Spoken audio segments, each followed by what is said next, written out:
మాట్లాడిండు, బయట ఏం మాట్లాడిండు, సభలలో ఏం మాట్లాడిండు ముఖ్యమంత్రిగా ఒక్కసారి చూడమన్నారు. అంతెందుకు నల్గొండలో సభలో ముఖ్యమంత్రిని పట్టుకొని ఎన్ని మాటలు అన్నాడు మీరు తీయండి. రాష్ట్ర మంత్రిగా, కేంద్ర మంత్రిగా, ముఖ్యమంత్రిగా 40 సంవత్సరాలు సుదీర్ఘమైన అనుభవం ఉన్న చంద్రశేఖరరావు నల్గొండ జిల్లాలో బహిరంగ సభలో ముఖ్యమంత్రిని పట్టుకొని ఎన్ని మాటలు మాట్లాడినో మీకు ఒక్కసారి చూడండి. ఆయన అహంకారము ఇంకా కూడా అనగలేదు.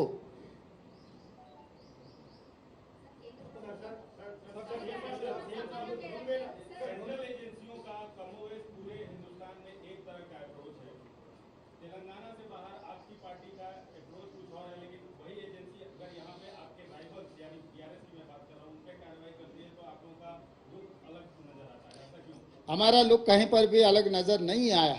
हम लोग हमेशा एक ही बात बोलते हैं, आपको क्या चाहिए, आइस और नाइस। आइस का मतलब income tax, CBI, ED. Nice का मतलब narcotics, income tax, CBI, ED. तो मोदी जी का फ्रंटल ऑर्गेनाइजेशन है ये फ्रंटल ऑर्गेनाइजेशंस को जब जब चुनाव आएंगे तब तब वो फ्रंटल ऑर्गेनाइजेशन को इस्तेमाल करने के लिए कोशिश कर रहे। इससे पहले ईडी पहले आते थे, बाद में मोदी जी। कल अचानक तेलंगाना में ईडी और मोदी दोनों मिलके एक साथ साथ में आ गए। तो ये केस का मामला तेलंगाना से कोई लेना देना नहीं है, दिल्ली से ये केस जुड़ा हुआ है। केजरीवाल सरकार के खिलाफ केस बना है, वो सिलसिले में बहुत सारे लोग अरेस्ट हो गए, उसमें एक 4-5 लोगों को तेलंगाना से भी उठाए। तो इसमें कांग्रेस का जो अप्रोच है मोदी जी सरकार के खिलाफ, तेलंगाना को वही सोच है। हमारा केंद्र अध्यक्ष या हमारा पार्टी नेता लोग जो बोल रहे हैं वही बात हम मदद दे रहे हैं, इसमें कोई फर्क नहीं है। मगर तेलंगाना में जो नाटक चल रहा है ये नाटकबाज बंद करो बोल के हम कह रहे हैं।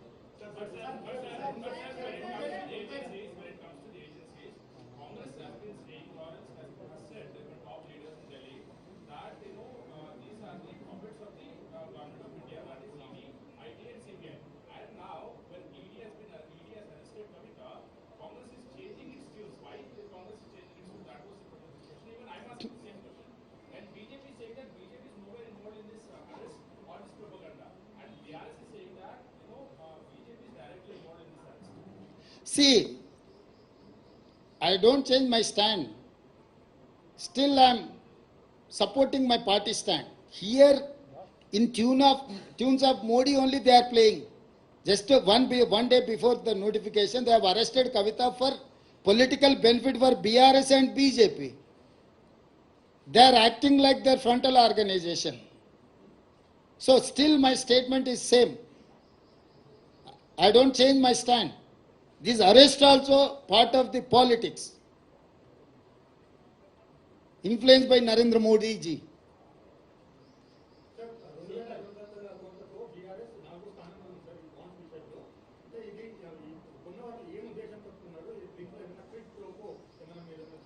అంటే ఏ బాండ్స్ ఎవరికి ఇచ్చిండ్రో ఆ లెక్క కూడా బయట పెట్టమని సుప్రీంకోర్టు చెప్పింది.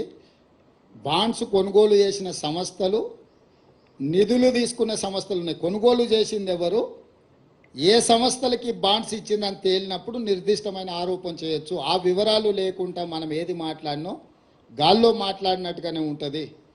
కాబట్టి సుప్రీంకోర్టు ఆదేశాలు ఇచ్చింది, మీరు కొనుగోలు చేసిన బాండ్స్ ఎన్ని, ఏ రాజకీయ పార్టీలకు ఇచ్చిండ్రో కూడా మీరు వివరాలు బయట పెట్టాలని చెప్పింది. ఆ వివరాలు వచ్చిన తర్వాత పూర్తి వివరాలతోని కాంగ్రెస్ పార్టీ మాట్లాడుతుంది.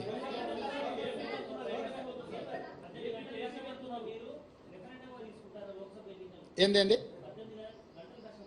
ఎస్, డెఫినెట్గా నేనే ప్రకటించిన రాబోయే పార్లమెంట్ ఎన్నికలు మేము రెఫరెండంగా భావిస్తున్నాం. మా పనితనాన్ని 100 రోజుల పరిపాలన దృష్టిలో పెట్టుకొని ప్రజల్ని ఓటేయమని మేము విజ్ఞప్తి చేస్తున్నాము.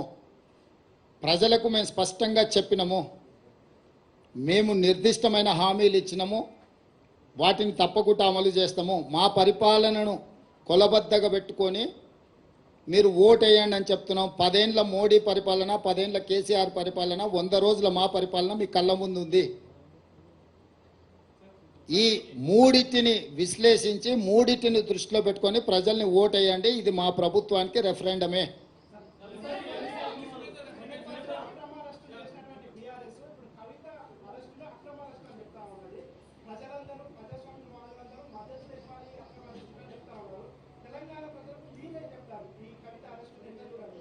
నేను అనేది ఏంటంటే ఇది ఎన్నికల స్టంట్. చంద్రశేఖర్ రావే ఇంతవరకు ఖండించలేదు, ఇంతవరకు తను దీని పట్ల విధానం ప్రకటించలేదు. ఈ అరెస్ట్ పట్ల చంద్రశేఖరరావుకే ఈ విషయంలో విధానం లేదు, ప్రకటన లేదు. ప్రతిపక్షాలుగా మేము చెప్పేది ఒకటే, అవినీతి పరులు ఎవరున్నా శిక్షించాల్సిందే. కానీ ఆ ముసుగులో మీ రాజకీయ ప్రయోజనాల కోసం ఒకరోజు ఎన్నికల నోటిఫికేషన్ వచ్చే ముందు మొత్తం పెద్ద డ్రామాకు తెరలేపి ఒక పెద్ద డ్రామా కంపెనీని నడుపుతున్నట్టుగా అనిపిస్తుంది.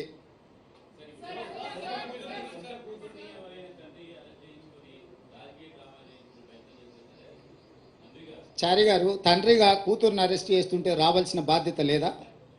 ఎందుకు రాలేదు? మీరేం చెప్తారు? ఇక వాళ్ళని ఏం చేస్తాం చెప్పు. వాళ్ళ